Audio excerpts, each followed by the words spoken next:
Hey everyone, welcome to our next adventure. We are in search of the Locust Ridge Wind Farm today, out near Centralia, PA. It's about 2 hours from here. I've checked the Google Maps, I've checked Gaia. Looks like I may have found a couple of fire roads that'll get us up to an easement that'll get us up to the access road for the wind farm. And, fingers crossed, hope it's not off limits. So, let's get started.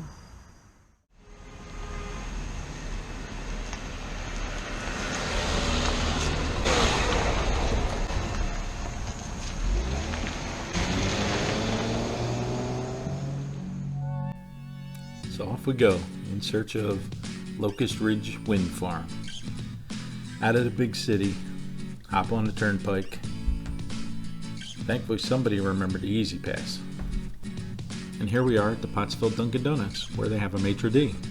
Well, some guy was just standing over by the sit-down section. Somebody thought it was a maitre d'. So we're going to take a little detour through Pottsville, take a look around.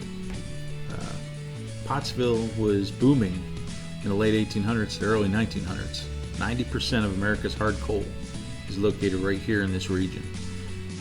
So Pottsville is known for the Molly Maguires, an Irish 19th century secret society that used violence and intimidation against coal mining companies to fight for better pay and safer work conditions. It's also famous for being the home of Yuengling beer. That was established in 1829 and is the oldest family-operated brewery in America.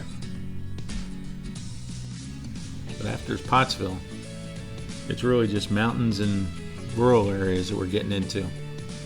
There's not much out here, but forest and small towns.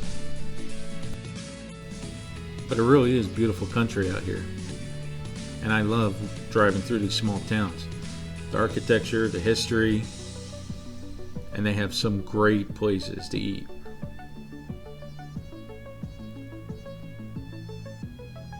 So here we hit Ashland, PA.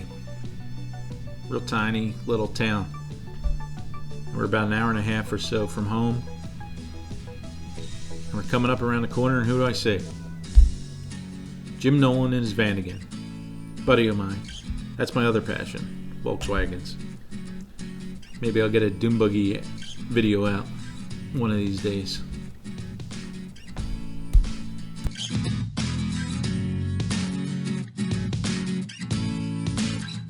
Right up the street from Ashland, we come to Silent Hill. Actually, Centralia, PA. This is a town that has a fire raging underneath of it. There's a landfill here that caught fire to an old coal mine below it in 1962. It's been burning for over 50 years now, and it's estimated to burn for 250 more years. The fire covers 6 square miles underground. At the peak, there were over 2,000 residents here. Now, it's down to just 2 or 3 people. And now we come to what we were looking for. This little gravel road, Emily Road, going back into the woods.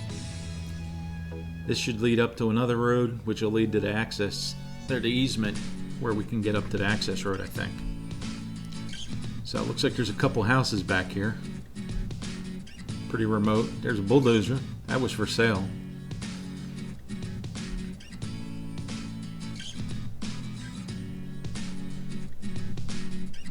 So I'm pretty hopeful that we're not going to get the Jeep dirty today, because I figured PA's all gravel, so I hear. So here we turn on to Jerry's Road. I don't know who this Jerry is, but he doesn't keep his road very nice. Here we are back at the mud. I'm going to try going through slow, but I have a feeling I'm going to be having to give this thing a bath again when we get home.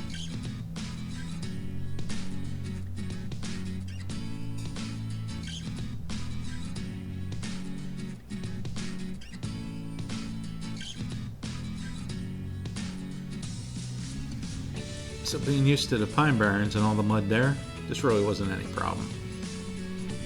Nothing too deep yet.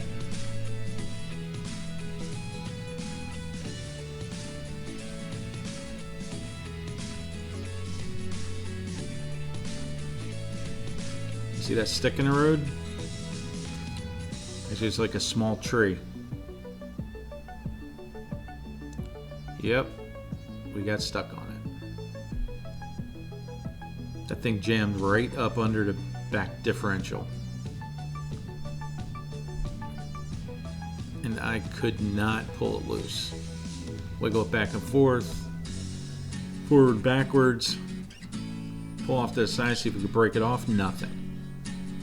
So, again, thank goodness for a winch. So I grabbed the tree strap, the snatch block. I'm going to attach the tree up there, pull the hook all the way down to the limb, and attach it to the limb and try and pull it out that way.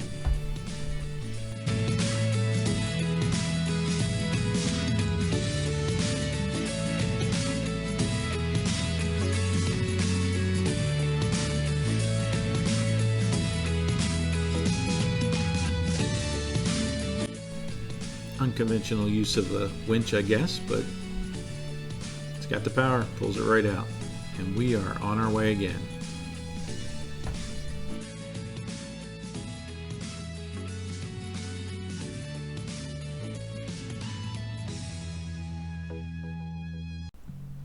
So eventually we did get stopped by just some deep mud, and I don't want to take a chance with no one around. I really didn't feel like jumping out into knee-deep mud if we got stuck, so we did find a really tight go-around, and it came up to these two trees. Someone thought we couldn't make it through it, and it was really close. We had about maybe 2 inches on each side, and about halfway through we started sliding over to the left. Stopped real quick, hit it again, right through. But it was close.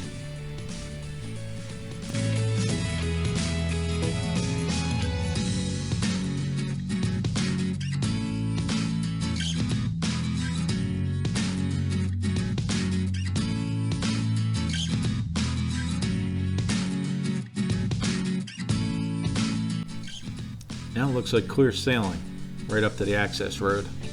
And there's a windmill now. A little tight, but I've already got scratches all over the sides of the Jeep from the pine barrens, so nothing new. I did have to get out and check this rise though. It looked pretty steep. I couldn't see the other side of it. And it was pretty steep. But I think the Jeep could handle it. Someone else wasn't so sure. It won't flip, will it? No, it's not going to flip. I don't think.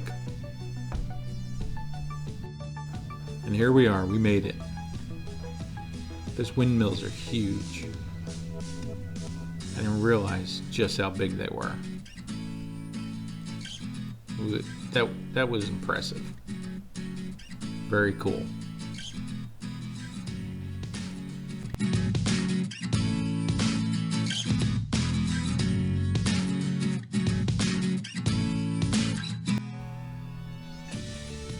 Right up next to them was amazing. You could feel, you could hear the whoosh, whoosh, whoosh of the blades. But you could actually feel it vibrating inside you.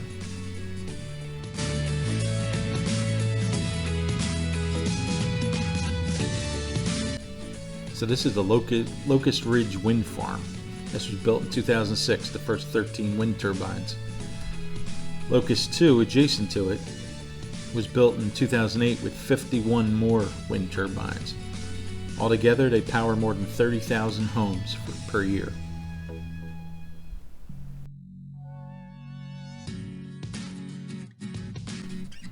Yep, so we're not the only ones up here. So a whole bunch of dirt bikes and ATVs. Saw a couple signs saying absolutely no ATVs, but this is what happens. So I pulled over, just give them safe room to go by. We weren't in a hurry.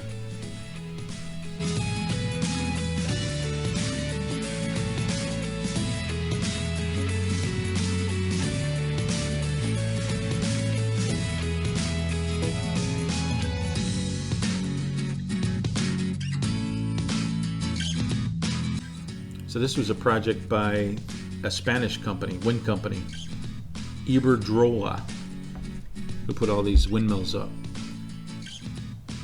They're 400 feet tall, and they generate electricity starting at a wind speed of 7 miles per hour.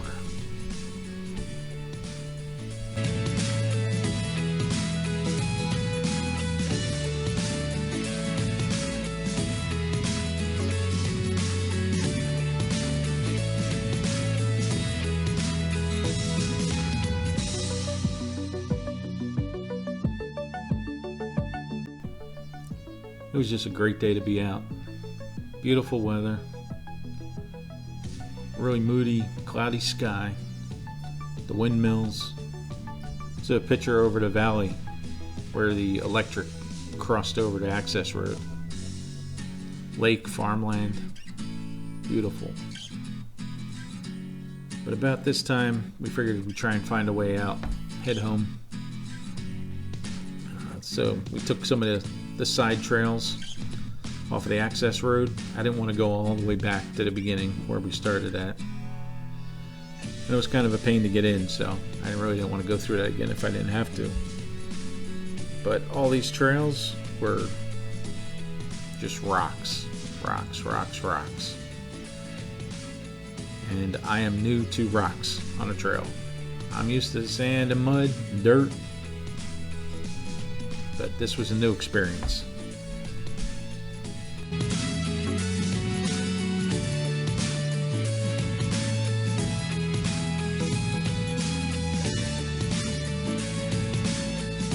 So down the side of the mountain where they're traveling, it's all strip mines like this. Just huge holes in the ground, stripped clean. My Gaia app wasn't working. I should have downloaded the map beforehand. I didn't.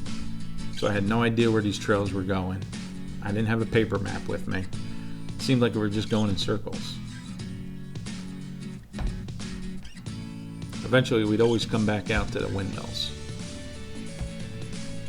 So we at least had that going for us.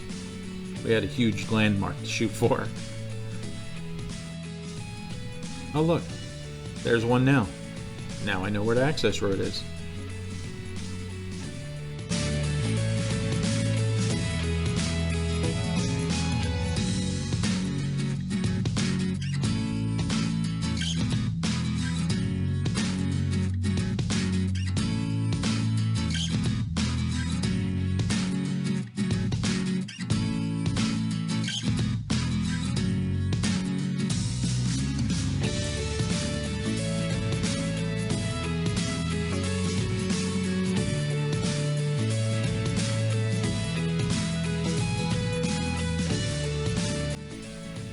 We're really getting nowhere quick on all these trails. They're circling back to the access road. But at least we had an enjoyable, scenic ride on a beautiful day. I can't complain.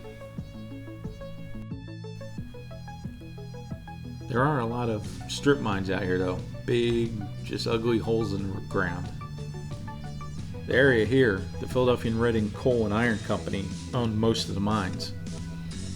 So during the Depression, they increased the strip mining operations over 400% to save money, and laid off, most of the miners, the underground miners. You can still see the huge gaping holes all over the land here. Nothing ever filled in. It is a dangerous area. You need to be careful. I found a short trail that heads out to the road. Doesn't look too complicated, although there are some rather large rocks, which I've never done before. So we're going to give this a shot.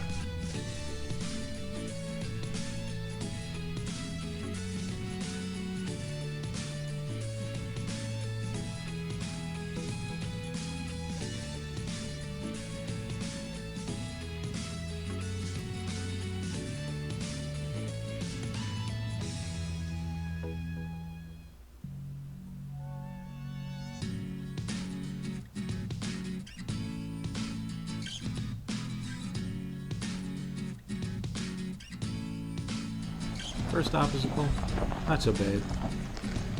Took it slow, but you had no problems. Got right over. Now this is out to the road, and it's a little tougher.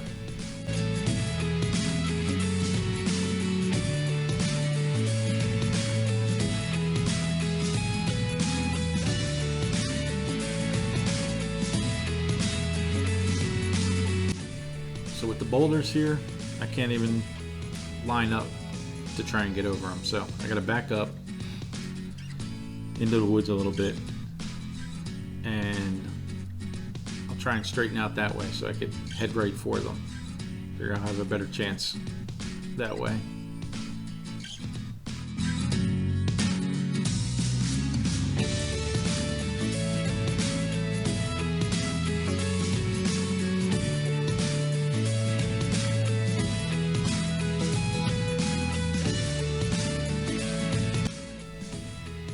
And here we go.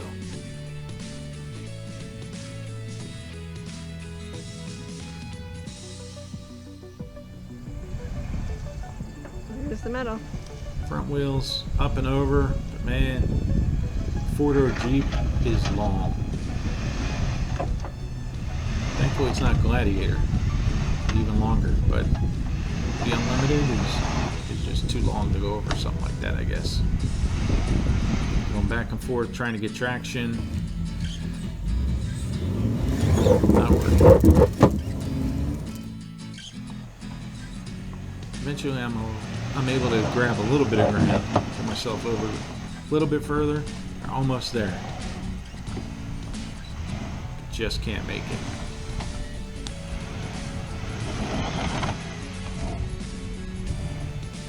So now I know I'm stuck. Now winch isn't going to get me out of this one, because I cannot run a winch across the street, obviously.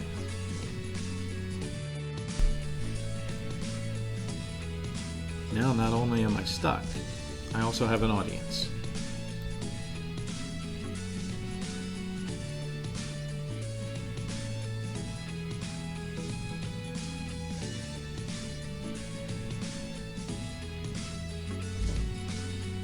But it looks like today's our lucky day. These guys all decide to stop and help us out.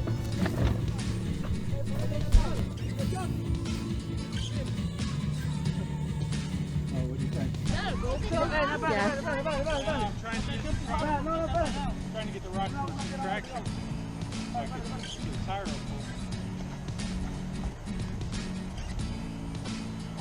You guys just riding your bikes around? So we look it over, figure to throw this block of cement under the tire, try and get some traction. Tire's still not really touching it, so really need to get the front end down to grab it. But with like 4 or 5 guys, the plan is just lift the back bumper up, tilt the front end down, grab some traction, and out. Seems simple, right? Yep.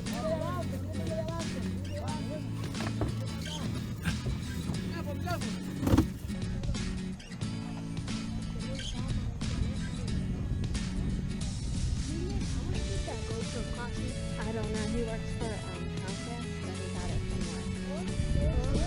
Comcast, Cable. So he uses it to do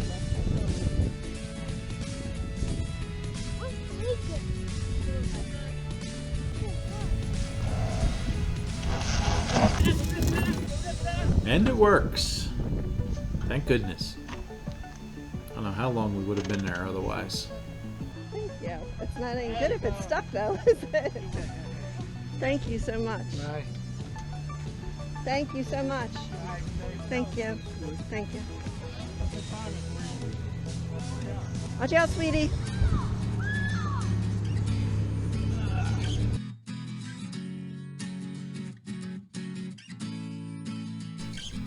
And off we go.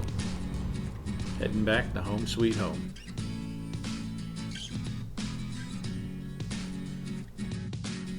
I think that may have been enough adventure with just one day.